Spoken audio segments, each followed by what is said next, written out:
Hola, pues tengo muchísimas ganas de arrancar con el análisis a fondo de hoy, porque tenemos sobre la mesa un material que honestamente tiene el potencial de cambiar por completo la forma en la que caminamos por el mundo. Ya lo creo. Vamos a adentrarnos en los extractos de un texto verdaderamente cautivador. Se llama 50 cápsulas de amor propio, escrito por la autora venezolana Sara Espejo. Y la misión de esta inmersión profunda está clarísima desde el minuto uno. Sí, es un objetivo muy ambicioso, pero necesario. Eso es. Queremos destilar los conceptos más potentes de esta obra para entender algo que es fundamental. Y es cómo la relación que mantenemos con nosotros mismos dicta absolutamente cada experiencia de la vida. Es un viaje fascinante desde lo más interno hacia cómo se manifiesta nuestro mundo exterior. Es un placer enorme estar aquí para desmenuzar este texto tan enriquecedor. Y fíjate, creo que resulta crucial entender el perfil de la autora para apreciar realmente la magnitud de la obra. Sara Espejo es ingeniera. Claro. De entrada uno piensa, a ver, ¿qué hace un ingeniero escribiendo sobre algo tan emocional como el amor propio? Parece una contradicción total. Exacto. Suena raro, pero ahí radica la magia.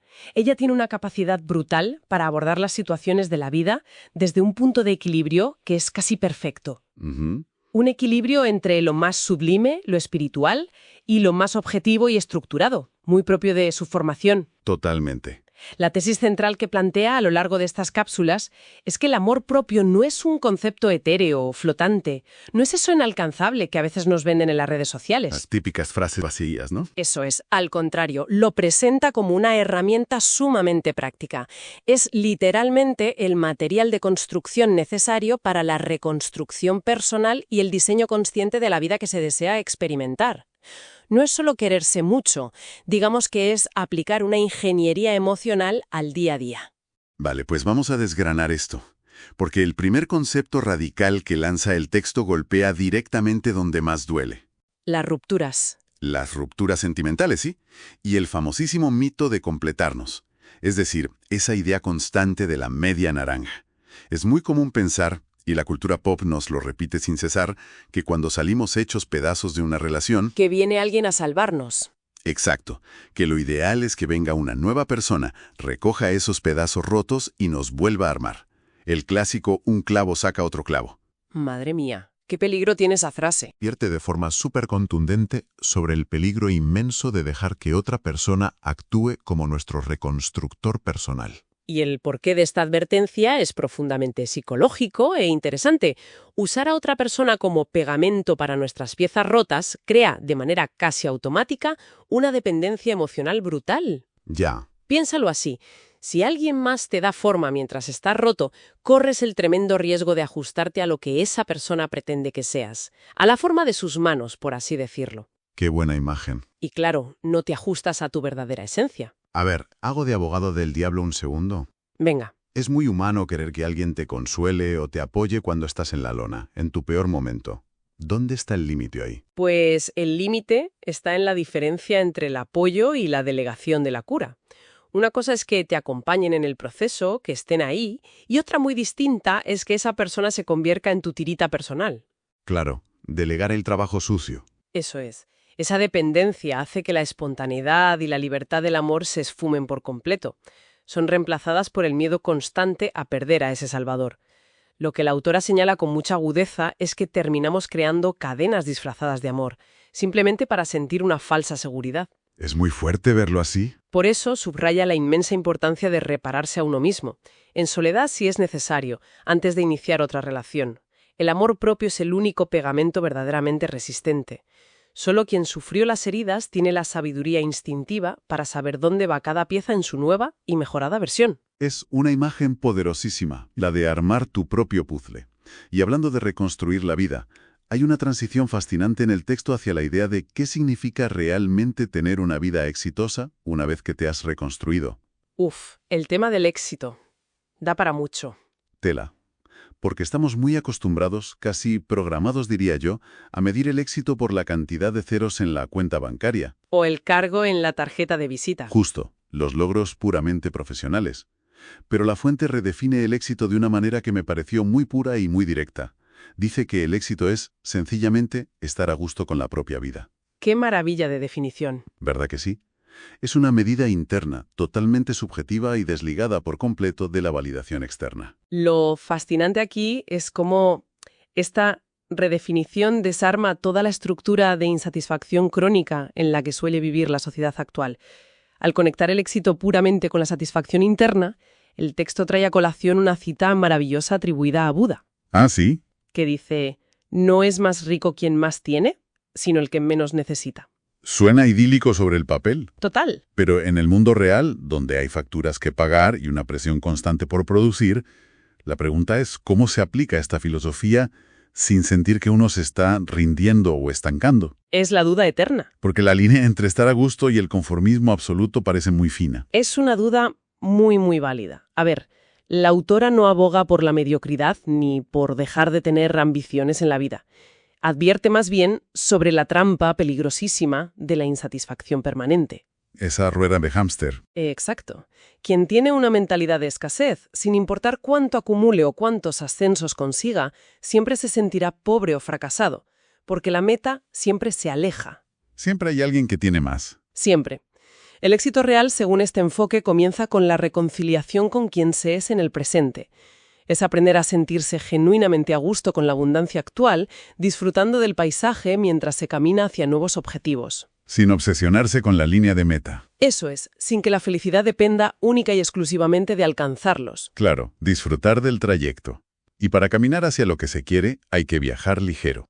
Es imposible avanzar a buen ritmo si llevamos un peso invisible aplastándonos los hombros. Ese equipaje del que tanto cuesta desprenderse. El texto detalla con mucha empatía, y la verdad es que con un toque de humor bastante irónico que me encantó, la lista de ese equipaje inútil que solemos cargar sin darnos cuenta por la vida. Sí, hace un repaso exhaustivo. Habla del pasado inamovible que, como bien dice, ya no se puede cambiar y solo debería servir de referencia, nunca de residencia. También habla de los miedos irracionales que paralizan decisiones importantes. El típico «¿y si pasa esto? ¿Y si pasa lo otro?». Exacto.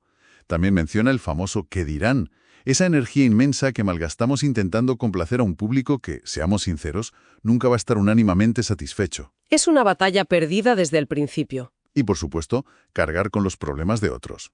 Fíjate, ese último punto es clave. Confundir la ayuda genuina, el estar ahí para un amigo en apuros, con asumir sus responsabilidades vitales es un error que termina hundiéndonos a ambos. Totalmente. Pero aquí hay un giro en el libro que me pareció brillante. Hace una conexión muy inesperada. Sí, cuando pasa a lo físico. Pasa de hablar de este equipaje emocional y mental a hablar del equipaje literal. Dedica una parte entera a la limpieza de la casa. Ostras, que de repente parece raro en un texto que habla de psicología y amor propio, ¿no?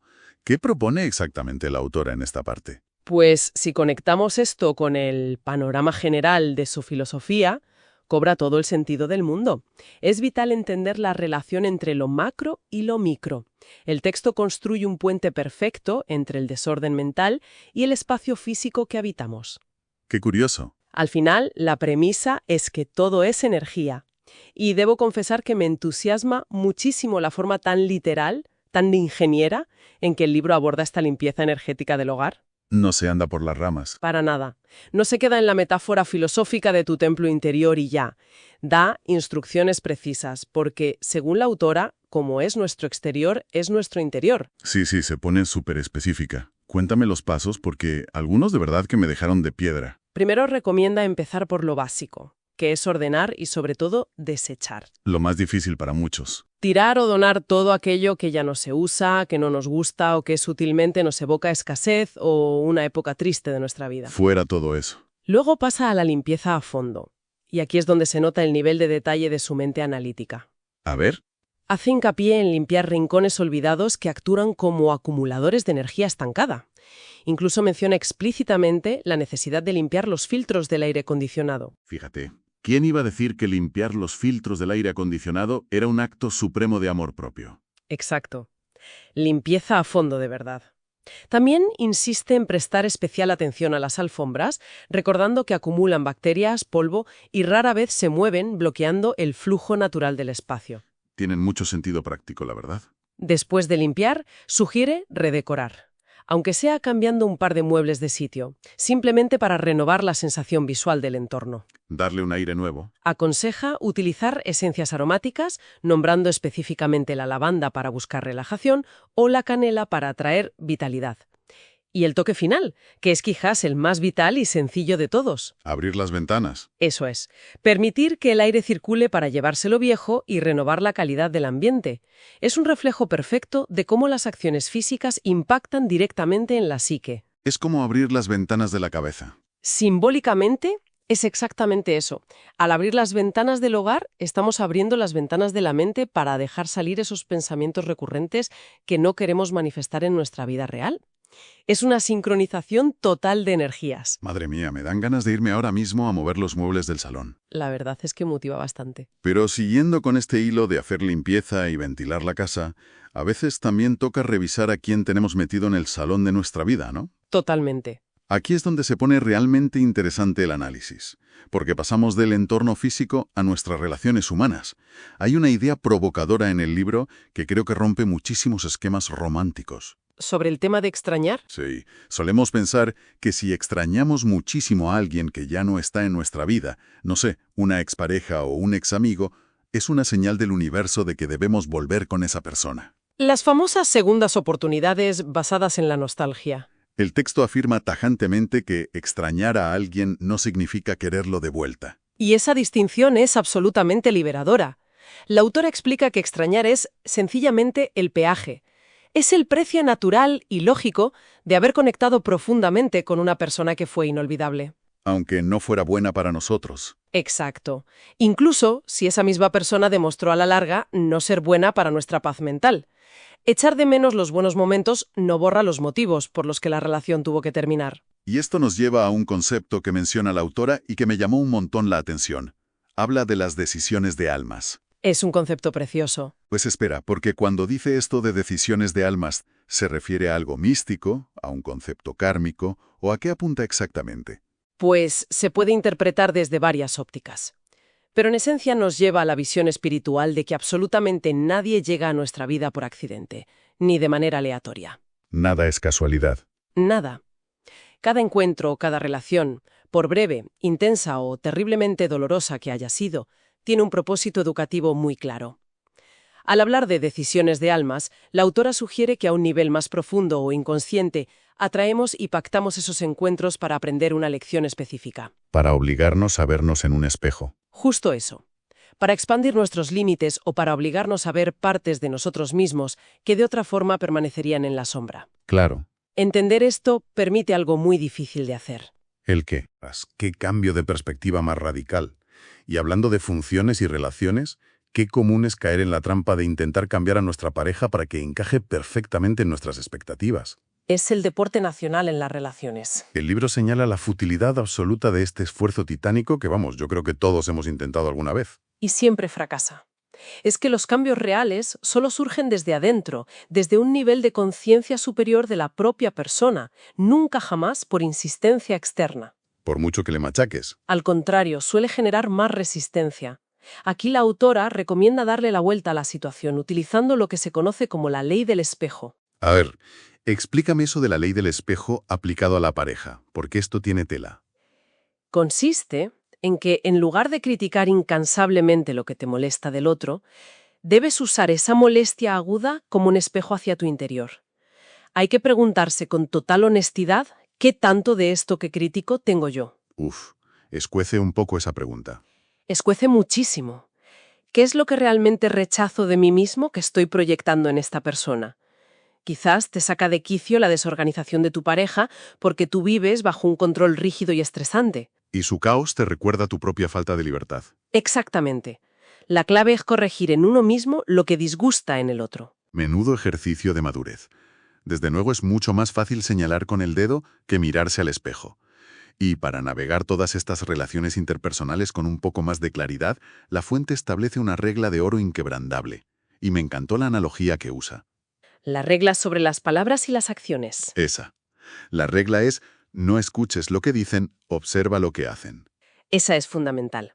Las palabras pueden ser hermosas promesas, discursos impecables, pero la autora utiliza una analogía financiera muy acertada para desmontarlo.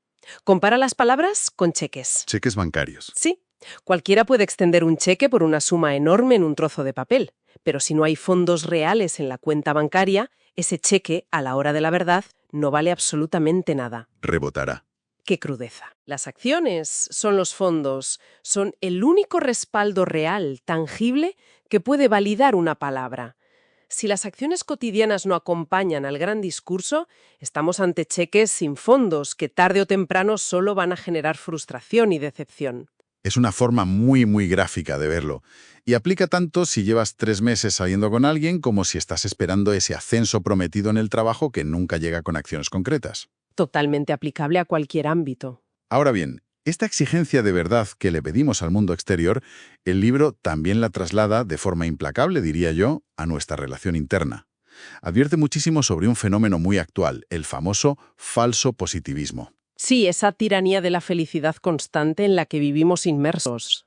Hoy en día abres cualquier red social y parece obligatorio estar siempre feliz, productivo y vibrando alto. Pero el texto nos recuerda que fingir bienestar es una trampa tremenda para la salud mental.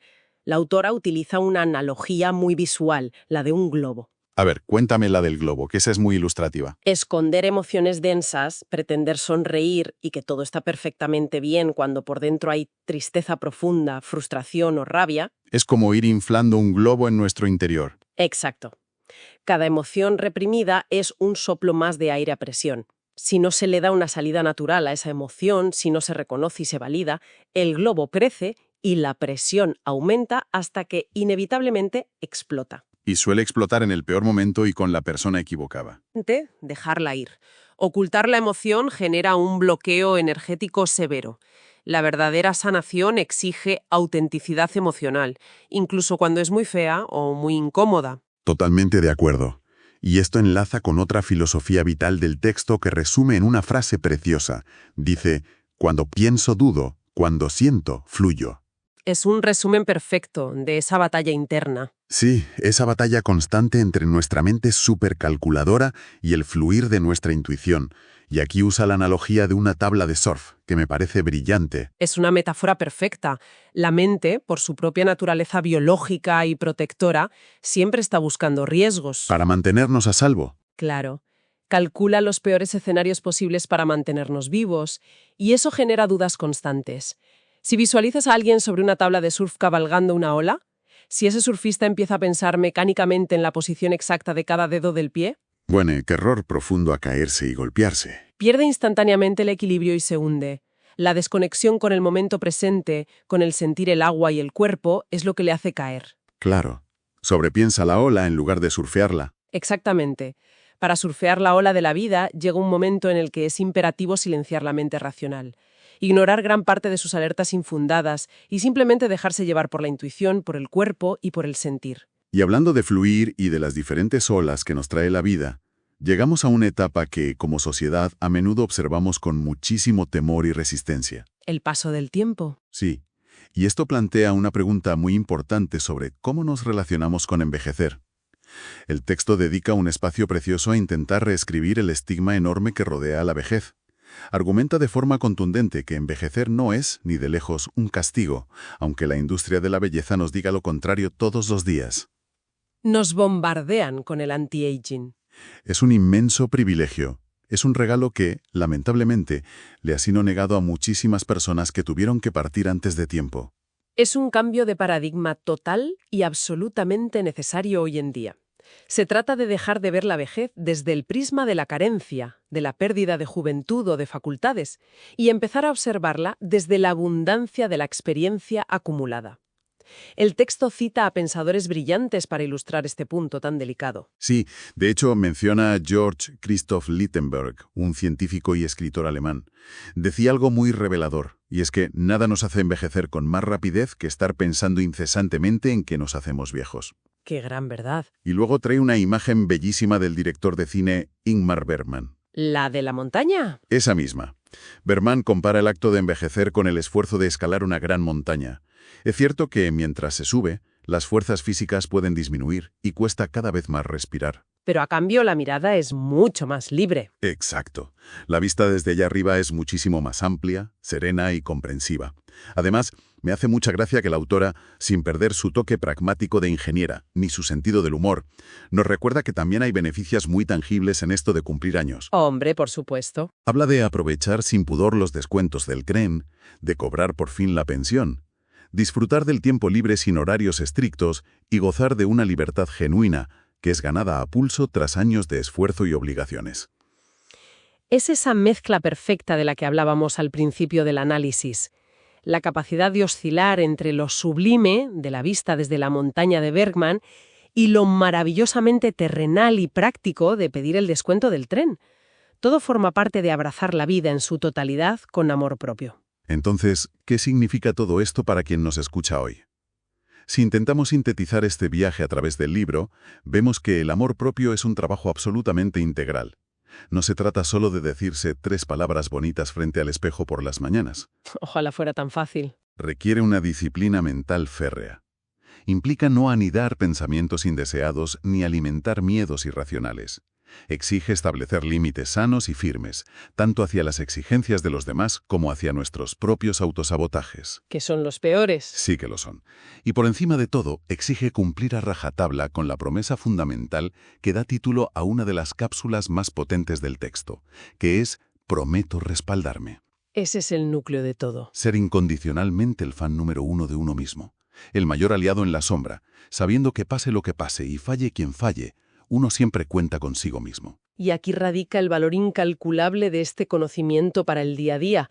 Aprender a observarla propiamente con lupa, auditar la calidad de los pensamientos y cuidar meticulosamente nuestro entorno físico y social no es una mera disquisición filosófica para pasar el rato. No es palabrería. Para nada.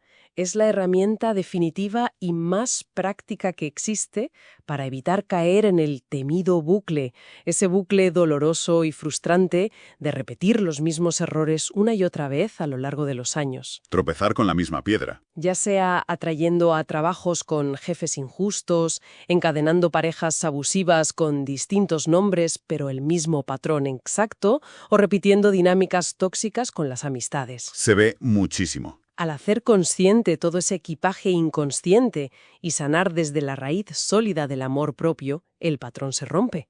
Dejamos de ser víctimas rebotando contra las circunstancias para convertirnos por fin en los arquitectos conscientes de nuestra propia realidad. Una arquitectura basada, como hemos visto, en la autoaceptación más profunda y radical. Y bueno, para cerrar la sesión de hoy, me gustaría rescatar un pensamiento muy provocador del texto, ideal para seguir dándole vueltas a la cabeza mucho después de apagar el audio. A ver, cuenta. La autora sugiere una idea fascinante. Los monstruos que percibimos constantemente en el exterior. Esas situaciones, actitudes o personas concretas que nos causan un terror irracional o un rechazo profundo. No viven realmente debajo de la cama. Ni siquiera viven fuera. Viven en nuestra mente. Son proyecciones nuestras. Absolutamente. A veces, dice ella, basta con armarse de valor y quitarles la careta a esos monstruos externos para ver que debajo solo hay un miedo antiguo y muy nuestro, o una creencia limitante disfrazada que nos está pidiendo atención a gritos. Qué reflexión tan potente para terminar. Y esto nos deja con una pregunta final espectacular para la audiencia. Si aceptamos la premisa de que todo lo externo es verdaderamente un reflejo de nuestro mundo interior, ¿qué pasaría si la próxima vez que sintamos un rechazo visceral e inexplicable hacia alguien en la oficina o en una reunión, en lugar de alejarnos llenos de indignación y criticarles, hiciéramos un ejercicio mental revolucionario? Sería un gran paso. ¿Qué pasaría si les invitáramos mentalmente a tomar un café? Sentarnos frente a esa molestia en el salón imaginario de nuestra mente, mirar a ese monstruo a los ojos y preguntarle directamente ¿qué parte de mí que yo me niego a ver estás intentando sanar? Es un reto tremendo. Solo apto para valientes, diría yo, pero que puede cambiarlo absolutamente todo. Sin duda. Ha sido un repaso verdaderamente espectacular a través de los conceptos de Sara Espejo. Y bueno, ha sido un placer compartir esta inmersión profunda. Nos vemos en el próximo análisis a fondo. Hasta la próxima.